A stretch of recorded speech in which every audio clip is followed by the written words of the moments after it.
Masechet Chagiga, traité Chagiga, Daftet, fait numéro 9. Nous sommes à la 4e ligne. La Mishnah, Matitin, Mishnah.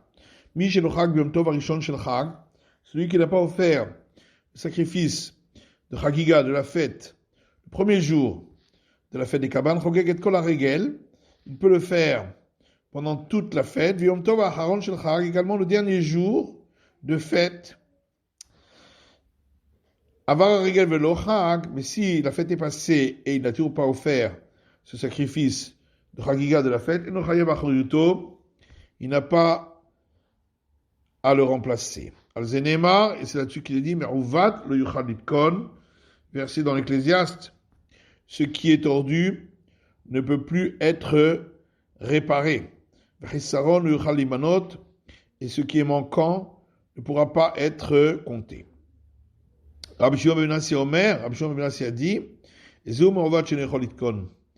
qu'on appelle ce qui est tordu qui ne pourra pas être réparé? Zeaba ala erva. Il s'agit de celui qui a une relation avec une femme interdite, volin muna mamzer.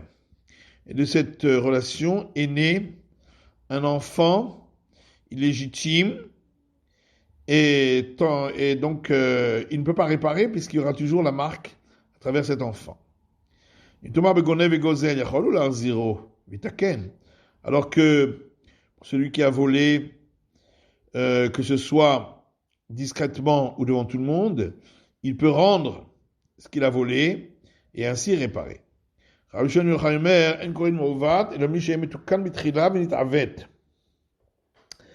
ben Yochai dit, on appelle tordu que ce qui était au départ droit et ensuite est devenu tordu. Du coup, il s'agit-il du sage qui s'est séparé de la Torah. Gemara dit Mina, d'où sait-on cela qu'on peut continuer à offrir le sacrifice jusqu'au dernier jour de la fête? Rabbi Yochanan, Mishum Rabbi Ishmael.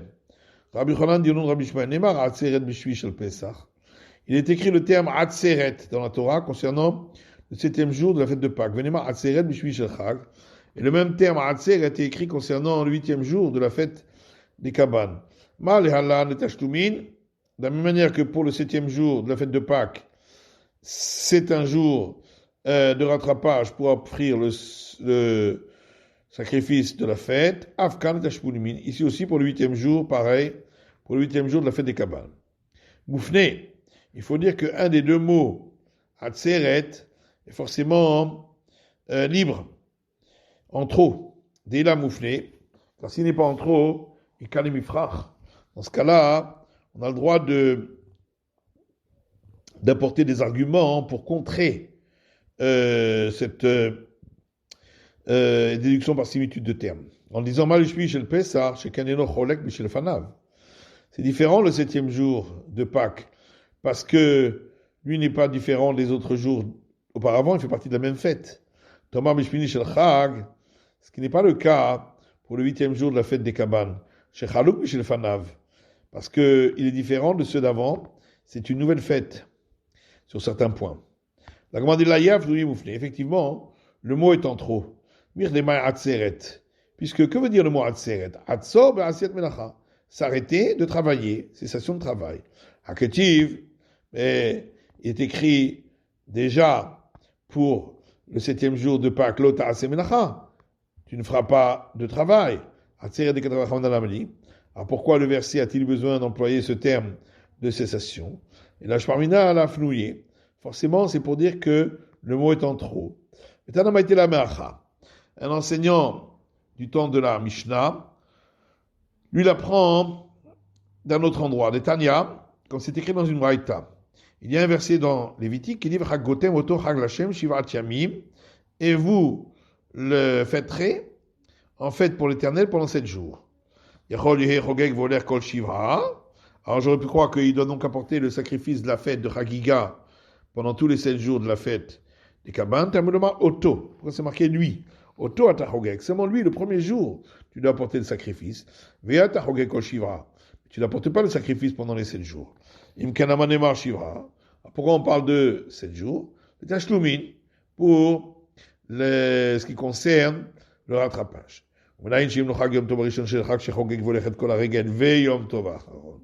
nous sait-on que s'il n'a pas apporté le sacrifice premier jour de la fête, il peut l'apporter pendant toute la durée de la fête et même le dernier jour de fête. Talmud Lomar, c'est pourquoi le verset dit toujours dans le même passage, pendant le 7e mois, vous le fêterez. Si j'avais uniquement le terme le 7e mois, j'aurais pu croire qu'il peut apporter ce sacrifice pendant tout le 7e mois, jusqu'au bout. C'est marqué lui. Tu peux fêter que pendant lui, pendant cette période de ces jours de fête, mais pas en dehors de cette période. En quoi consiste le rattrapage? Rabbi Chanan dit tous ces jours de fête sont un rattrapage du premier jour où il y a l'obligation. Rabbi Shai Amar Tashuvin Zelezé. Alors Rabbi Shai considère qu'ils sont tous rattrapages du jour précédent, qui constitue lui aussi une obligation. Maï Benayou, quelle est la différence entre les deux explications? Amar Rabbi Zera dit Chegam Yom Rishon mitpashet Yom Sheni kabenayou. La différence, c'est si quelqu'un avait une déformation aux jambes, ne pouvait pas marcher le premier jour de fête, et ensuite il a guéri le deuxième jour. Rabbi Yochanan Tashuvin Rishon. Selon Rabbi Yochanan, les jours suivants sont un rattrapage du premier, puisqu'il n'était pas apte d'apporter le sacrifice premier jour, puisqu'il ne pouvait pas monter au temple, il ne sera pas non plus apte le deuxième. Alors que d'après Rabbi Shaya, tous sont rattrapages du précédent. Et donc même s'il n'était pas apte à apporter le premier jour, il était apte le second jour, et donc il doit donc l'apporter. Mais est-ce que vraiment Rabbi Yochanan a dit ainsi, qu'ils sont tous rattrapage du tout premier jour? Vamar Cheskia, pourtant Cheskia a dit, Nitma beyom, mevi, belayla, et non mevi. Si celui qui était un abstème est devenu impur, il a dû donc faire 7 jours de purification, et au 8e jour d'apporter des sacrifices. Et il est redevenu impur au 8e jour. Il doit apporter ensuite le tout premier sacrifice, puisqu'il était déjà à un moment où il aurait pu l'offrir. Mais si il est devenu impur pendant la nuit du 8e jour, donc il n'était pas encore arrivé le temps où il pouvait offrir le sacrifice du 8e jour, donc ce sacrifice-là n'aura pas s'en amener. Au bout de la purification, il n'amènera que un pour le tout, mais pas un premier sacrifice pour la première fois où il était devenu impur. Et Rabbi Chanan Amar, alors que d'après Rabbi Chanan, Abelai l'anami mevi. Même s'il a eu l'impureté la nuit, il amènera quand même un sacrifice en plus pour la fin de cette première partie, de cette première purification. Donc on voit donc qu'on amène un sacrifice donc de rattrapage, même si au moment où il devait offrir ce sacrifice-là au départ, il n'était pas apte. Rabbi Amiya répond, c'est différent concernant l'impureté. Comme on voit que quelqu'un qui était impur à la première Pâque, et donc il n'était pas apte à apporter le sacrifice, malgré tout, il apportera le sacrifice de rattrapage à la seconde Pâque. Matkif la Rapapa apporte une objection. Et ça va bien seulement d'après celui qui pense Pesach, Sheni Tashuvin de Rishon, que la seconde Pâque, qui a lieu le 14 Iyar, est un rattrapage de la première. Et là, mais d'après celui qui dit que la seconde Pâque est une fête en soi, dans ce cas-là, qu'est-ce qu'on va dire? Ça n'a aucun rapport avec notre cas, nous, où chez nous on parle de rattrapage. Et là, Marapapa, c'est pourquoi Marapapa donne une autre réponse. Que ça va Rabbi Yochanan, c'est parce que Rabbi Yochanan pense Laïla et non Roussasban. Que quand il est la nuit du 8e jour, on ne considère pas qu'il n'est pas encore arrivé à la date d'apporter le sacrifice. Il est déjà à la date, seulement comme il fait nuit, il ne peut pas l'apporter. Et c'est pourquoi il devra apporter un rattrapage. Rabbi Yochanan Achi. Est-ce que Rabbi Yochanan dit une chose pareille? Vraiment, Rabbi Yochanan, pourtant Rabbi Yochanan dit Rachad Balayla ou shtayim bayom. Si une personne avait un écoulement de gonorrhée, par 3 fois, et donc il a fait 7 jours de purification, ensuite au 8e jour, il doit apporter le sacrifice. Et il a eu un nouveau écoulement la nuit du 8e jour et 2 durant le jour du 8e jour. Mévi, il devra apporter le sacrifice en question pour la première purification, parce que lorsqu'il est devenu impur, une première fois la nuit, la première fois n'est pas considérée comme l'impureté de gonorrhée, c'est comme une impureté simple de sperme, et donc on ne tient compte que des 2 suivantes qui ont eu lieu le jour. Donc il y a eu un moment où il avait l'obligation d'apporter le sacrifice au début du jour.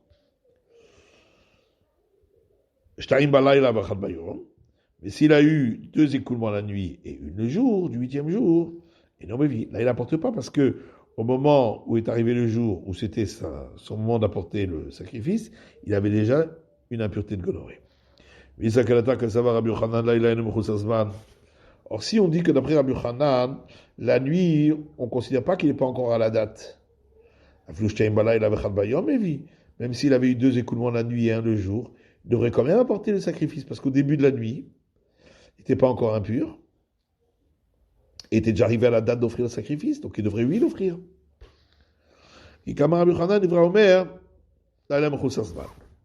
On répond que cet enseignement de Rabbi Hanan, c'est seulement d'après celui qui dit que la nuit, on est déjà arrivé, on n'est pas encore arrivé à la date. Mais ce n'est pas l'avis de Rabbi Hanan personnel. Il dit vrai Omer, si c'est uniquement pour celui qui pense ainsi, pchita.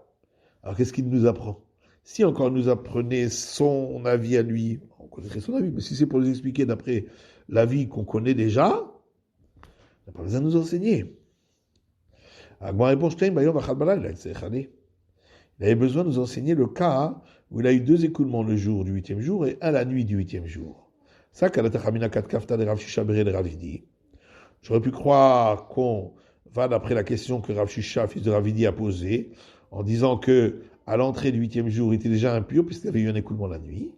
Comme Mashman Kid Rav Yosef, c'est pourquoi on vient nous apprendre qu'on suit la réponse de Rav Yosef qui dit que le premier écoulement, comme ce n'est pas un écoulement qui rend impur d'impureté de gonorrhée, mais seulement d'impureté de sperme, donc on n'en tient pas compte vis-à-vis du sacrifice. La Misha disait, si toute la fête est passée et n'a pas apporté le sacrifice de fête, il n'a plus à l'apporter, Valzenema, et c'est là-dessus qu'il est dit, mais on va le Khalitkon. Ce qui est devenu tordu, on ne peut pas rectifier. Chisaron le Khalmilemanot, et ce qui est manquant, on ne pourra pas le compter. Amale Barhehe le Hillel, Barhehe demande à Hillel, Halilemanot, pourquoi on dit ne pourra plus être compté? Les Himalot, on aurait dit on ne pourra plus être rempli, puisqu'on parle de manque. Et là, seulement ici, le verset parle de quelqu'un que ses compagnons l'ont appelé pour le compter, pour être avec eux, pour une obligation religieuse. Il n'est pas venu pour y participer. Et donc, il n'a pas été compté, il ne pourra plus être compté. C'est-à-dire, et Imraïta qui dit pareil, mais on va te le Khalid Kon. Le tordu qui ne peut pas être rectifié, et celui qui n'a pas dit le Shemar le matin, au Kriyat Shemar chez l'Arvit, ou le Shemar du soir, au Shebitel Tfila chez Shacharit, ou qui n'a pas dit la prière debout le matin, au Tfila chez l'Arvit, ou la prière debout du soir, et donc il ne pourra plus le faire. Et quand le verset parle d'un manque qui ne pourra plus être compté, c'est celui dont ses compagnons se sont comptés ensemble pour faire une obligation de Torah. Et lui ne s'est pas compté avec eux, donc il ne pourra plus. C'est irréparable, puisqu'il n'est pas parti avec eux. Amar le Bahé le Hillel. Bahé demande une autre question à Hillel. Que veut dire ce verset? Et vous retournerez et vous verrez la différence entre le juste et le mécréant. Entre celui qui sert le Dieu Tout-Puissant et celui qui ne l'a pas servi. C'est pareil dire le juste, c'est donc celui qui sert Dieu. Et le mécréant, c'est celui qui ne le sert pas. Donc pourquoi le verset se répète? Il lui a répondu, celui qui le sert et celui qui ne le sert pas, tous les deux sont des justes complets. Et nodomé, j'en ai pire comme à permis, mais j'en ai pire comme à verchat. Seulement c'est différent, c'est pas pareil. Celui qui étudie son passage 100 fois et celui qui l'étudie 101 fois. Et c'est lui qui est appelé celui qui sert Dieu.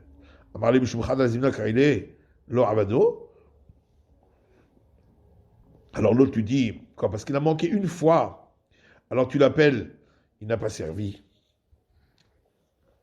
Amarlé, il lui a dit, effectivement. Tu peux apprendre cela de ce qui se passe au marché des âniers.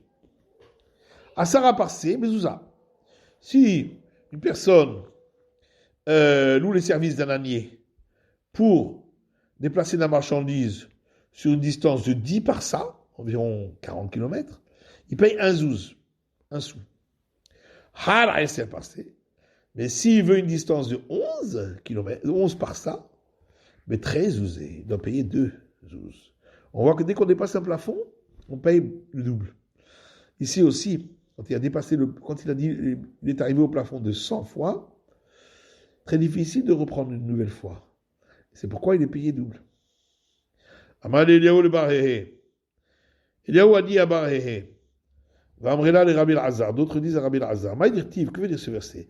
Hinet seraftir velo bekesef, bechartir bekor oni. Verset dans Isaïe. Voici, je t'ai purifié et pas comme l'argent. Je t'ai choisi par le creuset de la pauvreté. Mais la magie chazak ojbochou al kol midot tovot l'iten Israël. On apprend de là que le Saint soit-il est allé chercher et passer en revue toutes les bonnes mesures à donner à Israël, les bonnes conduites, les bons comportements. Il n'a trouvé comme meilleure mesure pour donner à Israël que la pauvreté. Parce que c'est ça qui rend l'homme humble.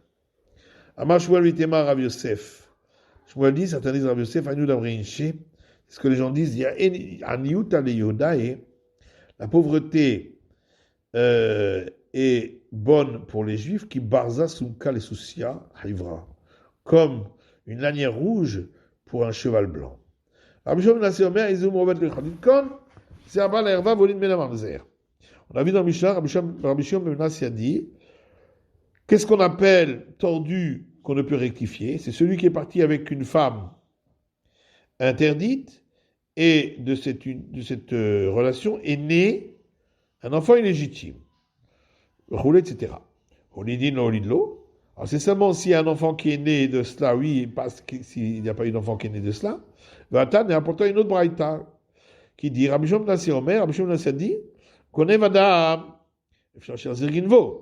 si un homme vole discrètement, il peut rendre ce qu'il a volé. Vitaken, et ainsi il rectifiera. Gozel Adam, s'il a volé devant tout le monde, là aussi il peut rendre ce qu'il a volé. Vitaken, et il réparera. Avalaba, les chétiches. Par contre, celui qui a une relation avec une femme mariée, il l'a interdite à son mari. Celui-là, il sera repoussé de la vie du monde futur vers l'achlo et il s'en ira. Donc on voit même s'il n'y a pas eu d'enfant qui est né. Rabbi Shimon Ben Yochai dit, Enober bikro gamal, bikro chazir. On ne demande pas d'aller vérifier un chameau ou d'aller vérifier un cochon s'ils n'ont pas de défaut pour être offerts en sacrifice. Et là, bikro télé. On demande d'aller vérifier un agneau, parce que celui-là, il était apte au départ. Pareil ici, c'est seulement celui qui était un sage au départ, qui ensuite s'est séparé de la Torah. C'est lui qui est ici mis en cause. Rabbi Yehuda ben Lakish Amar, Rabbi Yehuda ben Lakish dit, tout sage qui s'est écarté de la Torah, alors que tout Omer, c'est celui que le verset dit dans les proverbes, que tzipor no dedet min kinah, comme un oiseau qui erre parce qu'il a quitté son nid, ken ish no dedet bimkomo. Pareil, quand l'homme erre parce qu'il a quitté son endroit, c'est parce qu'il a quitté la Torah. Veomer, autre verset dans Jérémie. Avel, qu'est-ce que vos ancêtres ont trouvé chez moi comme faute, comme iniquité, pour qu'ils se sont séparés de moi? Ce qui veut dire que quand on se sépare, là on trouve l'iniquité. La kashia, la question qu'on a posée au départ n'est pas une question. Kan be'achoto pluya. Quand on a dit seulement si un enfant qui est né, c'est pour une personne qui a une relation avec sa sœur, qui n'est pas mariée. Donc il n'a pas interdit à son mari. Et donc, ça ne laisse une trace que s'il y a un enfant qui est né de cela. Kan be'shetish. Et quand on a dit même s'il n'y a pas un enfant qui est né, c'est lorsqu'il s'agit d'une femme mariée. Là, parce qu'elle est interdite à son mari. Ibaïtema, ou bien tu peux dire Havea be'shetish. Dans les deux cas, on parle d'une femme mariée. Mais la kashia. Mais il n'y a pas de question. Kan. Dans un cas, on parle béonès, qu'elle était forcée, donc elle n'est pas interdite à son mari. Kan beratson. Et dans l'autre cas, elle était consentante, et là, elle est interdite à son mari, et donc il laisse une marque, même s'il n'y a pas eu d'enfant qui est né. Mais baïtema, ou bien si tu veux, je peux donner encore une autre réponse. Avea béonès. Dans les deux cas, on parle qu'elle était contrainte. La kashia, il n'y a pas de question. Kan bechet kohen. Dans un cas, c'est la femme d'un prêtre. Et donc, même si elle était contrainte, elle est interdite à son mari. Kan bechet Israël. Dans l'autre cas, c'est la femme d'un Israël. Et donc, si elle était contrainte, elle n'est pas interdite à son mari. C'est la fin de l'étude du DAF tête de la feuille numéro 9.